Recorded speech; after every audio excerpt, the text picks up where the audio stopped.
Bonjour à tous, bienvenue, j'espère que vous êtes en forme. Donc on attaque aujourd'hui ce chapitre 16, la performance de l'organisation. Donc écoutez, il y a 4 parties, donc 4 petites vidéos, j'espère que vous êtes en forme, on y va. Allez, donc on repart pour ce chapitre 16, la performance de l'organisation. Donc on est toujours dans notre thème 3, création de valeur et performance. On est sur la deuxième question de gestion, la création de valeur conduit-elle toujours à une performance globale? Ok.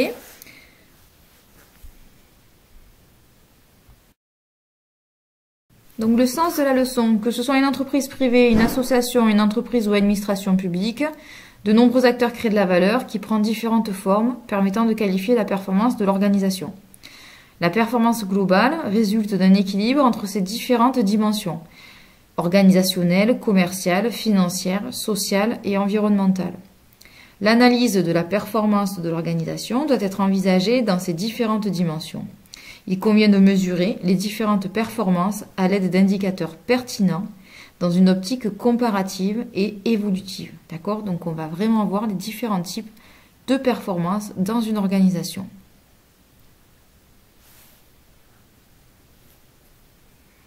Les objectifs. Identifier les indicateurs pertinents pour apprécier la performance de l'organisation. Effectuer des comparaisons dans le temps et dans l'espace pour situer la performance d'une organisation.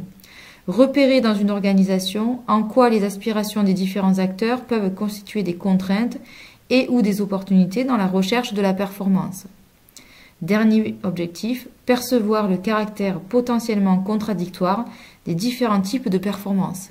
Voilà, l'entreprise, vous allez voir, elle va être tiraillée entre une performance environnementale ou une performance financière, commerciale. D'accord? Donc il va y avoir peut-être des contradictions. Ensuite, les notions à définir. Performance des processus, efficacité et efficience. Performance commerciale, fidélité, chiffre d'affaires, part de marché. Performance financière, rentabilité, profitabilité, dividende, autofinancement. Performance sociale, bilan social. Performance environnementale, tableau de bord. Ce chapitre se divise en 4 parties, la performance environnementale, la performance commerciale, la performance financière et la performance sociale.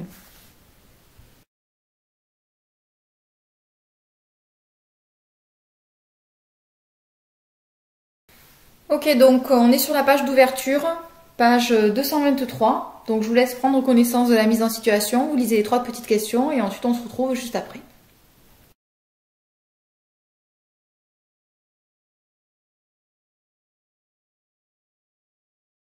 Alors, première question, page 223. La performance commerciale, financière, sociale et environnementale de l'hôtel se dégrade. Justifiée à l'aide d'exemples. Donc, la performance commerciale, on voit qu'elle se dégrade parce qu'on nous dit que l'activité baisse. La performance financière, c'est les résultats comptables reculent. La performance sociale, c'est le personnel se décourage et le climat social se dégrade. Et la performance environnementale, la belle bâtisse n'est pas un modèle éco-responsable. Donc tous ces éléments-là dans le texte nous donnent des indications sur ces performances. Deuxième question, quelles décisions les associés ont-ils prises pour corriger cette situation? Ils décident de réaliser de lourds travaux pour rénover l'hôtel.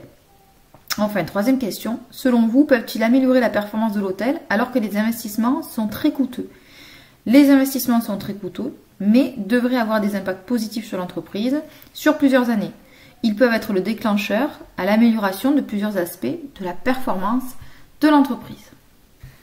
Voilà, on passe maintenant à la page 224-225. Donc je vous laisse lire les 3 documents, les documents ressources, la petite mise en situation, page 225. Et ensuite, vous faites les 3 questions de l'itinéraire 2. Et on se retrouve juste après.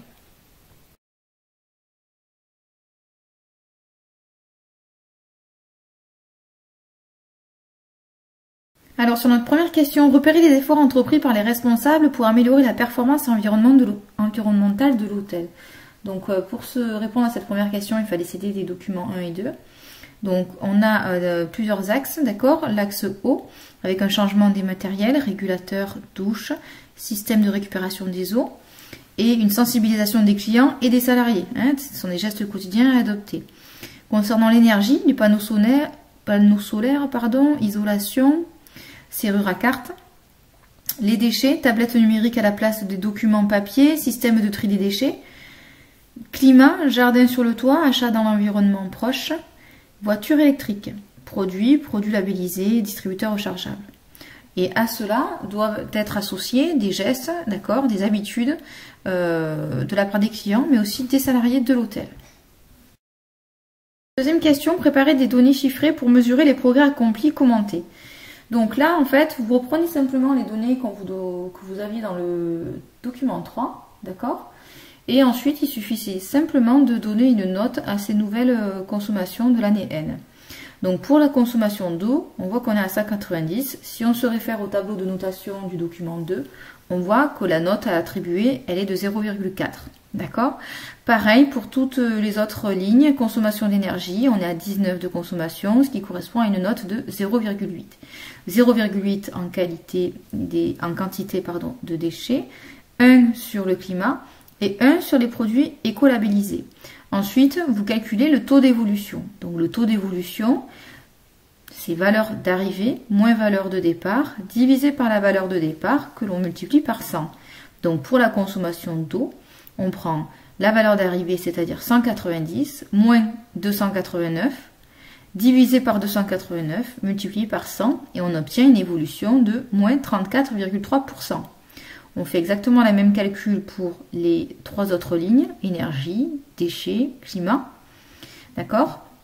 Il n'y a que sur la dernière ligne, puisqu'on a déjà un pourcentage qui est exprimé, où là on fait la différence simplement du pourcentage, c'est-à-dire 46% moins 9%. Donc on a une évolution de plus 37%. D'accord? Puisqu'on ne peut pas faire un taux d'évolution avec des pourcentages, attention. Donc on applique la formule du taux d'évolution pour l'eau, l'énergie, les déchets et le climat. Valeur d'arrivée moins valeur de départ sur valeur de départ multipliée par 100.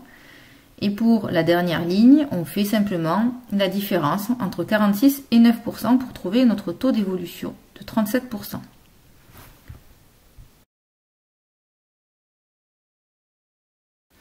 Alors, on pouvait aussi représenter un diagramme en bâton pour voir l'évolution des indicateurs de performance environnementale, d'accord? Donc consommation d'eau, énergie, déchets, climat et produits écolabellisés. Attention, il y a juste une petite erreur là. Sur les produits écolabellisés, le dernier bâton bleu, c'est pas 0,8, mais c'est 1.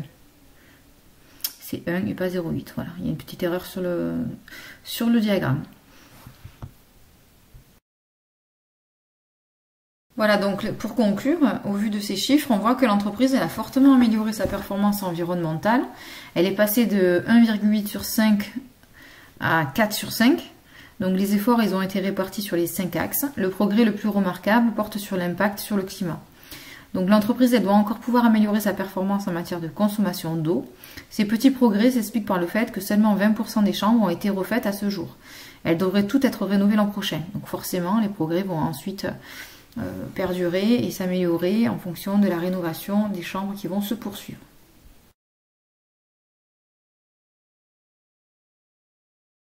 Une question, Pierre et Alexandra aimeraient désormais comparer la performance environnementale de leur hôtel avec les moyennes du secteur de l'hôtellerie. Pourquoi selon vous? En fait, leur comparaison de leur performance, ça permettra de mesurer les progrès accomplis et ceux qui sont encore possibles. Ça permettra aussi de relever les forces et les faiblesses de l'entreprise par rapport à ses concurrents et de se situer, d'accord, et de préparer une communication commerciale à l'égard de clients de plus en plus exigeants. Un client qui doit faire un voyage, s'il ne vient pas dans votre hôtel, il ne va pas dormir dehors, il va aller choisir un autre hôtel. Voilà pour ces 3 questions. Maintenant, on passe à la synthèse des notions. Alors, la performance environnementale, c'est le grand 1. On va voir dans un premier temps la définition, grand A. Donc la performance environnementale mesure l'attitude éco-responsable de l'entreprise. On peut prendre différents axes, la consommation d'eau et d'énergie, la lutte contre le changement climatique, la protection de l'atmosphère, la préservation de la biodiversité, la promotion de comportements responsables. Grand B, un indicateur de performance. Un indicateur de performance environnementale est un outil qui fournit des informations sur les progrès réalisés en matière d'environnement.